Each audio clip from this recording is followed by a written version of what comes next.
The German machine gunner had maybe 3 seconds to process what he was seeing before Sergeant Marcus Keller walked around the corner of the ruined factory building and opened fire with a weapon that shouldn't exist. The sound was continuous, thunderous, the unmistakable roar of sustained automatic fire, but it wasn't coming from a tripod-mounted machine gun or a fixed defensive position. It was coming from a man on his feet, moving forward, firing from the shoulder with a weapon that fed from a drum magazine the size of a dinner plate. The German managed to swing his MG-42 toward the threat, but he was too slow. His weapon was too heavy to traverse quickly, and Marcus Keller's modified Browning automatic rifle cut him down before he could fire a burst. The other Germans in the factory courtyard scattered, diving for cover, and over the roar of sustained gunfire, they were shouting to each other in voices edged with panic, using a phrase that would spread through Wehrmacht units across the Western Front in the final month of the war. Laufendes Maschinengewehr, the walking machine gun. November 1944. Hürtgen Forest, Germany. The war had been grinding through this dark, claustrophobic landscape for 2 months, turning what should have been a straightforward advance into one of the longest and bloodiest battles the American army would fight in the entire European theater. The forest was dense, ancient, the kind of place where visibility dropped to 30 yards, and every tree could hide an enemy position. The Germans had fortified it with a defensive network that made full use of the terrain, bunkers concealed by undergrowth, machine gun nests positioned to create interlocking fields of fire, minefields scattered through the approach routes, and artillery pre-registered on every likely avenue of advance. American units had been feeding into this nightmare since September, taking casualties at rates that shocked even veteran commanders, gaining ground measured in hundreds of yards rather than miles, fighting for days to capture a single ridge or clearing. Marcus Keller had entered the Hürtgen Forest with the 28th Infantry Division in early November, part of a rifle company that had been at full strength when they crossed into Germany and was now operating at less than 60% effectiveness after 2 weeks of constant combat. He was 24 years old, a sergeant from Pennsylvania who'd been fighting since North Africa, who'd survived Sicily and Normandy and the brutal hedgerow fighting in France, and who developed a reputation as someone who understood infantry tactics at a level that went beyond what was taught in training manuals. He thought about warfare the way a chess player thought about the board, always looking for advantages, always trying to find the tactical edge that would keep his men alive and complete the mission. The Browning automatic rifle, the bar, had been that edge for Marcus since he'd first trained with one at Camp Shelby in 1942. The weapon was officially designated as an automatic rifle, meant to provide squad-level fire support, a bridge between the standard M1 Garand rifle and the heavier machine guns that required crews to operate. The bar fired the same .30-06 cartridge as the Garand, but could do it in fully automatic mode, delivering sustained fire at a rate of around 500 rounds per minute. It was heavy, nearly 20 pounds fully loaded, but it was portable. One man could carry and operate, and in the right hands it could dominate a tactical situation in ways that individual rifles couldn't. Marcus had been carrying a bar since North Africa, and over 2 years of combat he learned every detail of the weapon's capabilities and limitations. The main limitation was magazine capacity. The bar fed from a 20-round box magazine that inserted from the bottom of the receiver. 20 rounds in full automatic mode lasted about 2.5 seconds. That meant a bar gunner was constantly reloading, constantly managing his ammunition, constantly balancing the need for sustained fire against the vulnerability of being caught with an empty weapon. In defensive situations, where you could pre-position spare magazines and had time to reload, this was manageable. In offensive operations, where you were moving and fighting simultaneously, the 20-round magazine became a serious tactical constraint. Marcus had been thinking about this problem since France, discussing it with other bar gunners, sketching ideas in the notebooks he kept his field pack, trying to envision modifications that would increase the weapon's sustained fire capability without making it too heavy or unreliable to use in combat.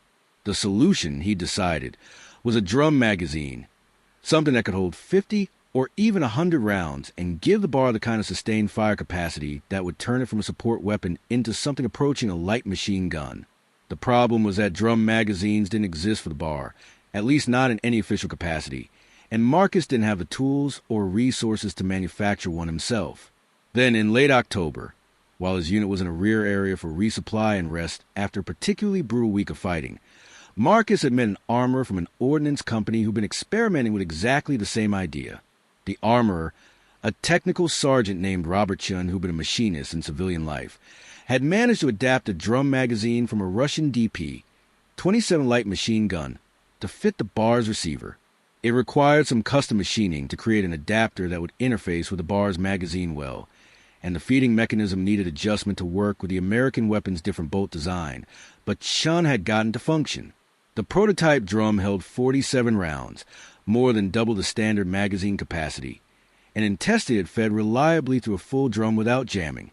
Chun had shown Marcus the modified weapon with the pride of someone who'd solved a difficult technical problem, but also with the frustration of someone whose innovation wasn't being taken seriously by higher command. "I sent reports up the chain," Chun had explained. "Detailed technical specs, test results, recommendations for field trials. You know what I got back?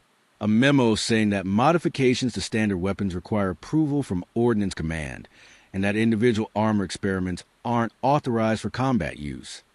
He'd looked at Marcus, then at the modified bar, then back at Marcus. But if someone was to field test this weapon in actual combat conditions and document the results, that might get someone's attention. Marcus had understood what Chun was offering. This was unauthorized equipment, a field modification that violated regulations, and if Marcus took into combat and something went wrong, if the weapon jammed at a critical moment, if the drum magazine failed and got Americans killed, Marcus would be the one facing disciplinary action.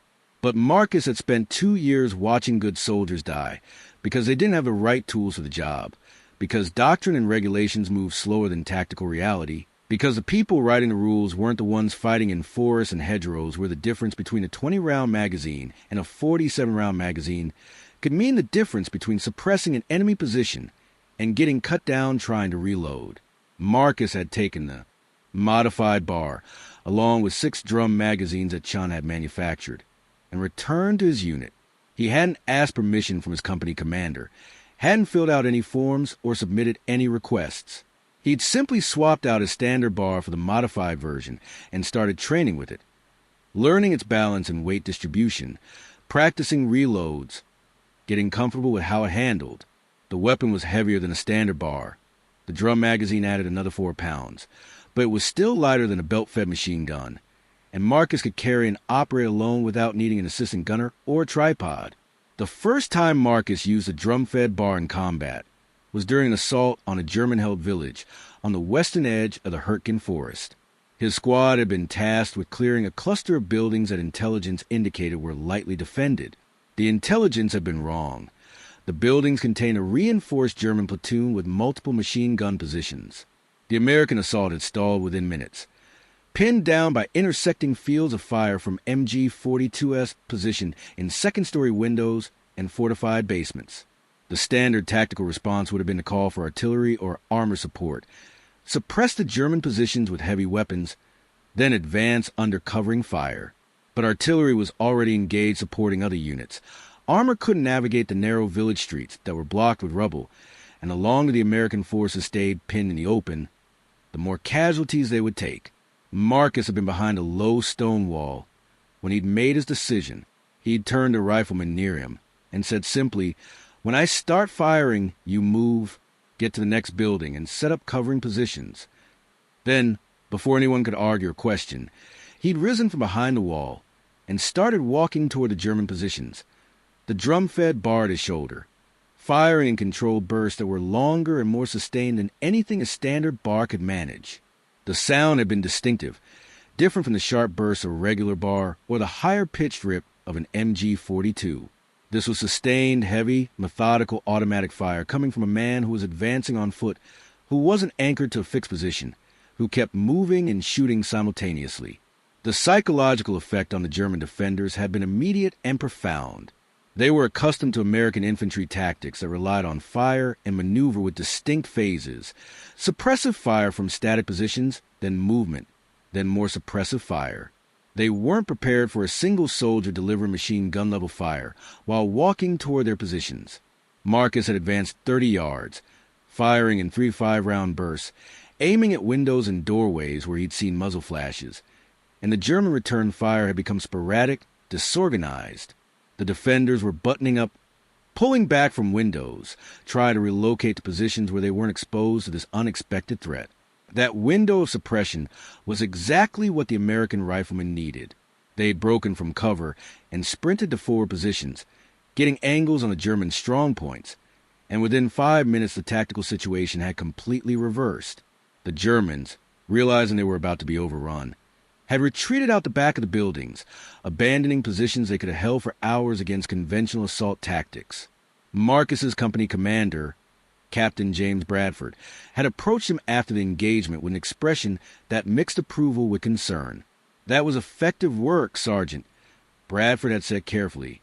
"But that's not a standard bar you're carrying, is it?" Marcus had explained the modification, the drum magazine, the increase in sustained fire capability. Bradford had listened, examined the weapon, and finally nodded slowly. "Officially, I should confiscate that and write you up for using unauthorized equipment.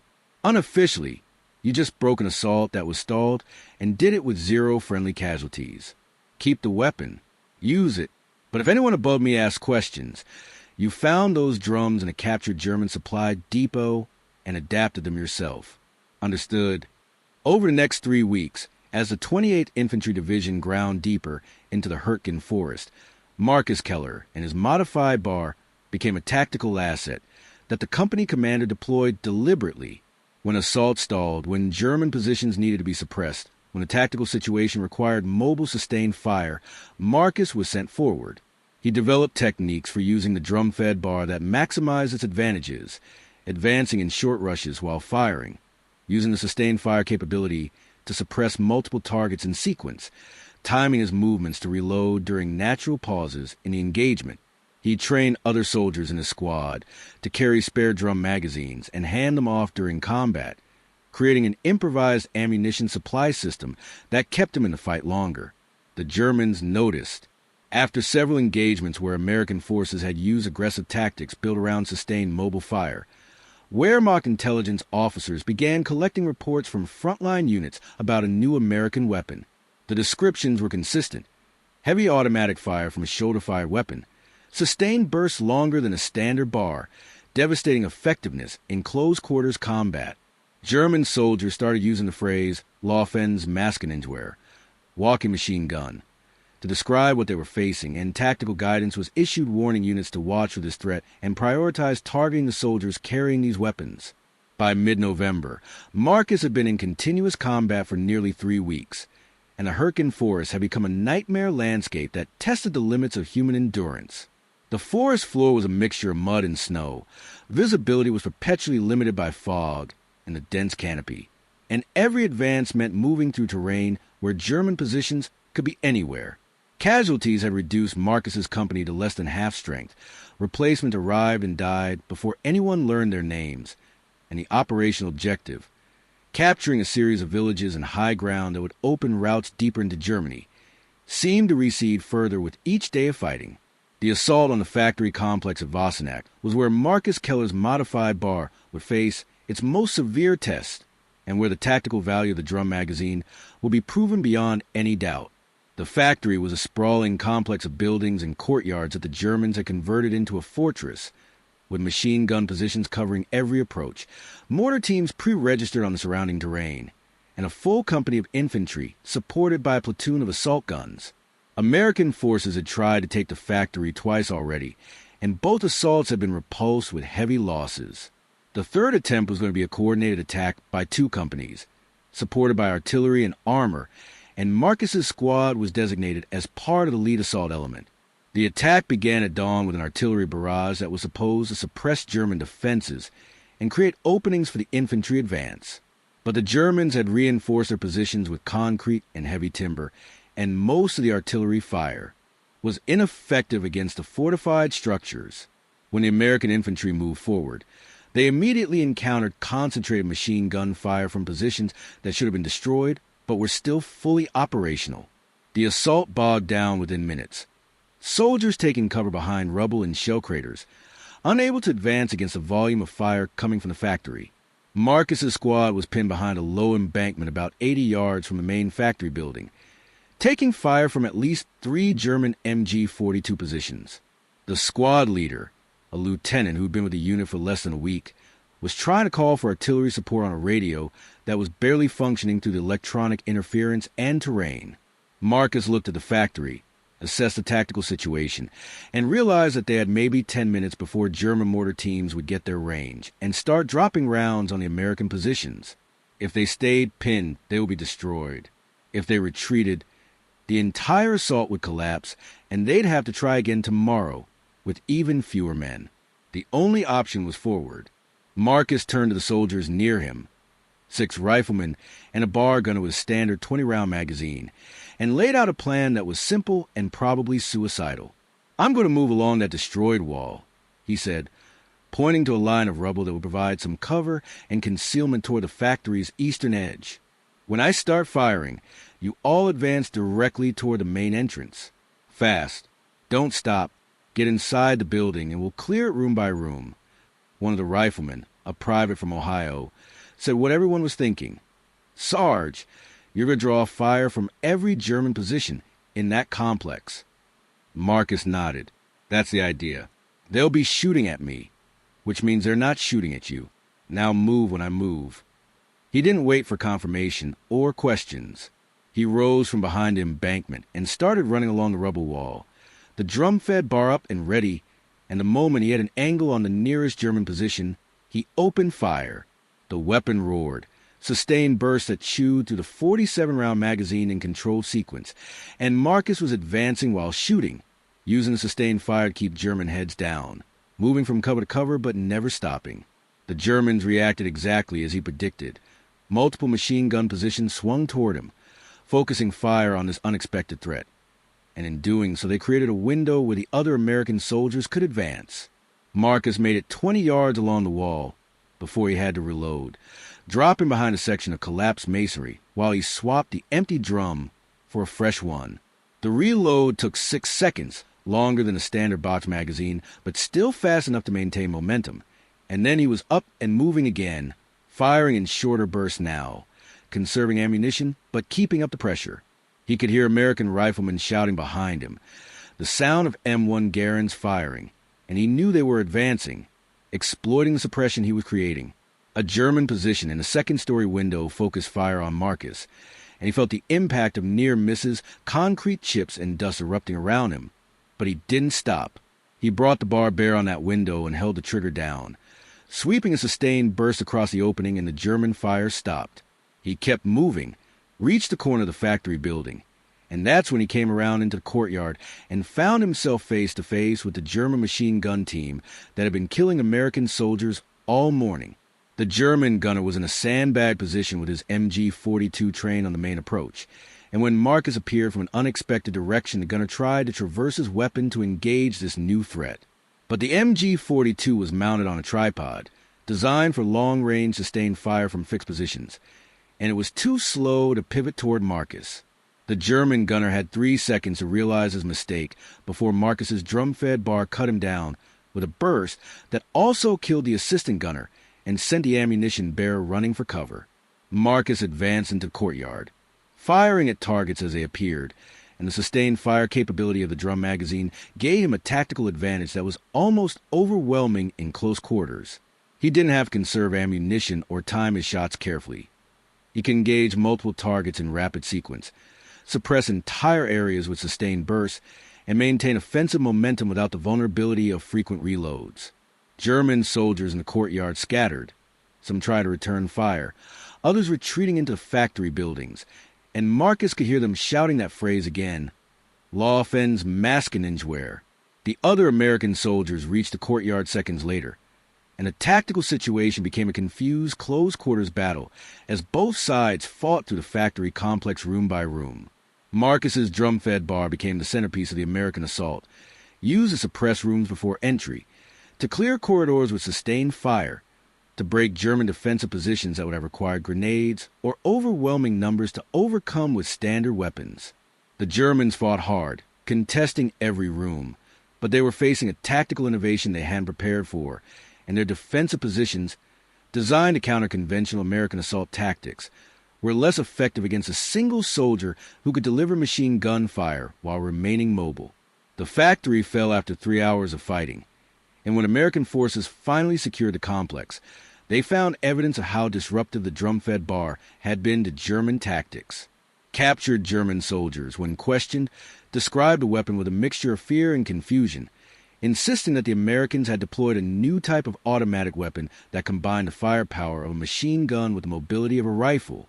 German after-action reports from the sector noted that American forces were using enhanced automatic weapons with extended ammunition capacity, and warned that existing defensive tactics might need to be revised to counter this threat. Captain Bradford found Marcus in the factory's main building after the complex was secured, sitting on a crate with a drum-fed bar across his knees, surrounded by empty drum magazines and spent brass casings. "Sergeant Keller," Bradford said, his voice carrying the exhaustion that everyone felt after the assault, "I need you to write a detailed report on that weapon and how you use it today. Specific tactics, ammunition expenditure, effectiveness against different target types, reliability issues, if any, everything." Marcus looked up, surprised. "Sir, I thought this was unofficial. Unauthorized equipment." Bradford shook his head. "It was. But I just got off the radio with Battalion, and apparently Division Intelligence has been getting reports from multiple sectors about Americans using high-capacity automatic weapons. You're not the only one who's been field testing modifications. Division wants documentation, so they can push it up to Ordnance Command and get official production authorized." Marcus wrote his report that night, sitting in a requisitioned German bunker by the light of a kerosene lantern, documenting everything he'd learned about the tactical application of drum-fed bars in 3 weeks of combat. He described the sustained fire advantage in suppression roles, the psychological impact on enemy forces, the reduction in reload frequency during assaults, the weight and balance considerations, the ammunition management requirements. He noted that the drum magazine had never jammed or failed to feed properly despite heavy use in adverse conditions. He concluded with a recommendation that drum magazines be manufactured and issued as standard equipment for all bar gunners, with tactical training revised to incorporate the increased fire capability into squad-level assault doctrine. The report went up through channels, and by early December it had reached Ordnance Command along with similar reports from other units across the Western Front. Engineers studied the field modifications, analyzed the tactical data, and authorized immediate production of drum magazines for the bar. The first production drums manufactured at arsenals in the United States and shipped to Europe in early 1945 held 50 rounds and incorporated design improvements based on the feedback from soldiers like Marcus who'd been using improvised versions. By February 1945, drum-fed bars were being issued to infantry units throughout the European theater, and tactical doctrine was being revised to incorporate their capabilities.